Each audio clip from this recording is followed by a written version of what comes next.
Chief justice Islamabad high court जो अलमारूफ जज हैं जनाब रऊफ़ हसन साहब के मुताबिक डाउट जज हैं, गाली गलौज भी उन्होंने उनके लिए की। उन्होंने कहा वो पार्टी हैं, वो जो है डिस्क्रिमिनेशन करते हैं। इसके सिलसिले में आज मैं आपको एक जजेस का जो है ना फॉल ऑफ रोमन से पहले कि जजेस कैसे अपॉइंट होते थे और जनाब बड़ी एक दिलचस्प कहानी है उनके पीछे कि वो कैसे अपॉइंट होते थे और उनकी मतलब इसमें सबक आमोज़ पूरी स्टोरी है कि वो कैसे अपॉइंट होते थे और अगर उनमें जजेस में से कोई इंसाफ नहीं करता था तो उनका क्या हशर होता था। सबसे पहले मैं आपको बता दूँ कि उनकी जो अपॉइंटमेंट का तरीका था कि वो एक लॉ और मेरिट के मुताबिक जज अपॉइंट होता था, लेकिन उसके जो सिस्टम थे ना, जिसको एक्टिव सिस्टम कहते हैं, एक ह्यूमन के मर्द के, उन सिस्टम्स को जो है वो पहले डेड किया जाता था। उसके बाद दूसरी सबसे बड़ी इंपॉर्टेंट चीज़, अगर उस कुर्सी पे बैठ के अगर जज साहब ने कोई ऐसा सज़ा दी है या कोई ऐसा केस जिस पे उन्होंने मेरिट नहीं किया बल्कि दिल का झुकाओ, दिल का लगाओ, क्रश या किसी ज़मीर फरोशी में या किसी करप्शन में या किसी के प्रेशर में आके या अपने दिल की बातों को सुनते हुए या घरेलू बातों को सुनते हुए या ट्रोल का हिस्सा जो है जो आजकल है, वैसे तो वहाँ नहीं था लेकिन मैं आपको सिर्फ मिसाल के तौर पे समझाने के लिए पूरी बता रहा हूँ कि वो करते थे या नाजायज़ जो है वो किसी को सज़ा देते थे या कानून के मुताबिक फ़ैसला नहीं करते थे तो जनाब उनकी चमड़ी को, जिंदा चमड़ी को जो है ना वो अलग कर दिया जाता था। उस चमड़ी की जो है वो खाल, जो चमड़ी थी, वो जो खाल थी, उन्हीं की कुर्सी के, जज साहब की कुर्सी पे जो है वो उसको पिरो दिया जाता था उस कुर्सी के ऊपर, ताकि आने वाले जो जज साहब हैं उनको इस बात का बड़ा बखूबी वाज़िया पैगाम मिल जाए कि अगर आप भी इस कुर्सी के मनसब के साथ जो है वो नाइंसाफ़ी करेंगे, इस कुर्सी पे बैठ के अगर अदल इंसाफ नहीं रखेंगे तो आपका भी यही हशर होगा। इसलिए वो बड़ा बेहतरीन सिस्टम चलता था जिसकी वजह से अरसा जो है वो लोग ऐसे पैदा होते थे कि कानून के मुताबिक फ़ैसला किया करते थे। तो मैं यही गुजारिश पाकिस्तानी सरकार से भी कहूँगा, पार्लियामेंट से करूँगा, जो हल्का मुक्तदर हल्का हैं, पावर कॉरिडोर हैं, कि जनाब सबसे पहला काम तो ये करें कि अपने जुडिशरी में जो है ना वो मेयार वो ये वाला कायम करें। थैंक यू, सबसे बड़ी बात। और दूसरी बात, ये इनकी जो एक आज स्टेटमेंट थी chief justice Islamabad high court, क्योंकि ये थी कि फैसले जो है ना अपने ज़मीर के मुताबिक नहीं होते, कानून और कायदे के मुताबिक होते हैं। ऐसे लग रहा था जैसे मरीम नवाज़ की जो है ना वो कॉपी करके जस्टिस साहब जो है ना वो बात कर रहे हैं, लेकिन चूंकि ट्रोल ने पहले इस बात का बड़ा मजाक उड़ाया जिसमें गिला तितर साहब भी शामिल हैं कि जनाब ज़मीर के मुताबिक फैसले होते हैं। मंसूर अली खान आई थिंक उन्होंने भी कहा, और भी बहुत से साफ़ी हैं जिन्होंने ये वर्ड कहा। तो आज जनाब चीफ जस्टिस साहब ने भी एलेबोरेट इसको कर दिया है कि ज़मीर की आवाज़ नहीं, कानून और कायदे होते हैं और उसके लिए भी कानून से आशना होना ज़रूरी है। तो इसके लिए सबसे पहली पाबंदी वो ये है कि वो जो मैंने जिक्र किया था कि एक्टिव सिस्टम्स, आपकी जो नर्व्स हैं जिससे आपकी जो है वो, जैसे सोशल मीडिया है, अखबार है, आपकी तकरीबात हैं, सबसे पहले तो इन चीज़ों पे बैन करें। क्योंकि ये जो ट्रोल का मजाक उड़ाना, ट्रोल करना, कल्ट का जो है वो प्रेशर डालना, ये उसी सूरत में जब आप टीवी के आती हैं, जब आप सोशल मीडिया के आती हैं, जब आप अखबार पढ़ते हैं, जब आप तकरीबात में जाते हैं, तो फिर वो एक जो है मुल्ला साहब कहते होते थे फिर ये तो होगा, तो फिर ये तो होगा, ठीक है। अच्छा, दूसरी तरफ आए जनाब नीलम परी, जो अनिला साहब हैं, जनाब पापा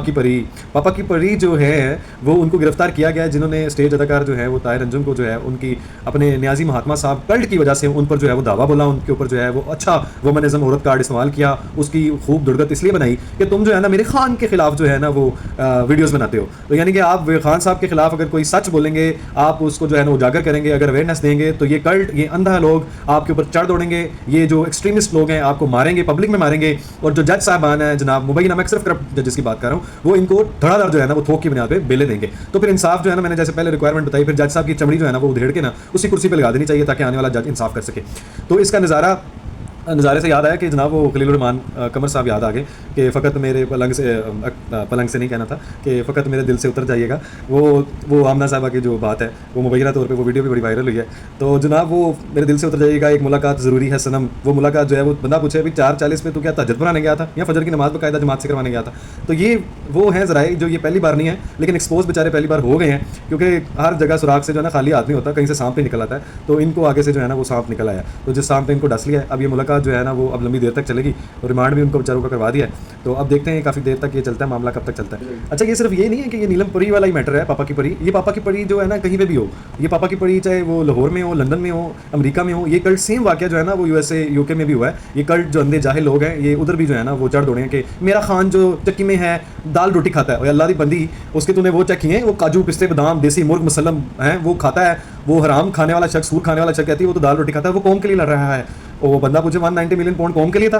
अल-कादिर ट्रस्ट कौम के लिए था, तोशा खाना कौम के लिए था, 57 अकाउंट फॉरेन अकाउंट कौम के लिए थे, और वो जो ममनुआ फंडिंग है जो इसराइलियों से ली है और जो जनाब पूरे जहान के जो है हमारे दुश्मनों से राह से जो पैसे लिए हैं मुबैना तौर पे सारी जो है कार्रवाई अभी पड़ी हुई है, सारे गंदे केसेस में वो अंदर है, इद्दत केस में वो अंदर है, तो वो जनाब कौम के लिए लड़ा। वाह कमाल है यार। एक और सबसे बड़ी बात जो बड़ा अजीब सा मंजर है, अज़मा बुखारी ने जो है वो बड़ी बातें जो आज की हैं, एक दिलेर औरत है, इन्होंने जो आज काम किया है, ये जो फलक जवेद के जो खिलाफ जो इन्होंने कहा है कि बेटे अब शाबाश अब डटी रहना, भागना ना, मैंने तुम्हें भागने नहीं देना। तो बात तो ठीक है, देखें किसी को मुबैना तौर पे किसी की नाजेबा वीडियो या पोर्न वीडियो के ऊपर किसी की जो है वो किरदार कशी करने के लिए आप उसकी वीडियो बना के तस्वीर लगा के चलाएं, तो उनका बड़ा एक बेहतरीन फैसला है जो उन्होंने, लेकिन उसके खदशात भी उन्होंने जाहिर करते हुए इस्लामाबाद लाहौर हाई कोर्ट का जो है रुख किया कि जनाब होता ही है कि हम यहाँ से कार्रवाई दायरी करने चाहते हैं बेचारे, लेकिन सारा कुछ आज मेरा जो है ना इस वीडियो का मकसद वो जजिस के गिर्द घूम रहा है कि जनाब वो जो भोंडे गलीज किरदार हैं जजिस वाले काली भेड़े हैं, वो क्या करते हैं किसी भी इंक्वायरी को ठा करके जो है ना वो उसका मुअत्तल कर देते हैं, नोटिस भी मुअत्तल कर देते हैं, फैसला भी मुअत्तल कर देते हैं, और जो है ना ये दंदनाते जो दहशतगर्द हैं, एक्सट्रीमिस्ट हैं, ये कल्ट जो है ये दंदनाता फिरता है और ये सारी लोगों की इज्जतों से खेलते हैं। तो आई विल कमेंड कि इनकी जो है इनकी ये एक्टिव औरत को कि जनाब इन्होंने एक बड़ा अच्छा फैसला किया और इनको जो है ना इनको घर तक अब छोड़ के आए, इनको भागने ना दें और अपनी जो है ना रेट को कायम भी करें कि आप हुकूमत भी हैं। वैसे तो ये औरत का मैटर है जिसमें हम सब आपके साथ हैं, खड़े हुए हैं। औरत सिर्फ ये इनकी किसी कल्ट पार्टी की सिर्फ औरत नहीं है, ये पूरे पाकिस्तान की तमाम औरतों की इज्जत है, सिर्फ अकेली सिर्फ पीटीआई की औरतें नहीं है, वो चाहे किसी भी पार्टी से हो, औरतें जो हैं वो औरतें ही हैं, उनकी तकद्दुस उनकी इज्जत हम सब पे फ़र्ज़ है। देखिए ना ये चीज़ अजीब सी लगती है कि ये अगर जाएँ तो इनको इनकी सुनवाई नहीं हो रही, अदालतें छुट्टियों पर हैं, और अगर जनाब कल्ट और जो दहशतगर्द पार्टी है, डिजिटल दहशतगर्द है, इनका कोई मुकदमा लगाना तो एक अगले 15 मिनट में जनाब उस पर हियरिंग भी हो जाती है। अब रज़ी दादा को देख लें, अब उन्होंने जनाब अगर वो कल्ट जजों का या किसी भी काली भेड़ों का जिक्र किया है या उनके खिलाफ बोले हैं और वो सच बोले हैं जिसके ऊपर वो खड़े हैं, जनाब FIA उनको जो है वो तलब कर लिया। तो अभी भी रज़ी दादा के लिए भी यही है कि जनाब आप डटे हैं, आप एक बेहतरीन शख्स हैं, अच्छे साफ़ी हैं, आप इस पर डटे रहें, हम आपके साथ हैं, इंशाल्लाह आपको इंसाफ अल्लाह देगा और इस पर आपने कायम रहना है।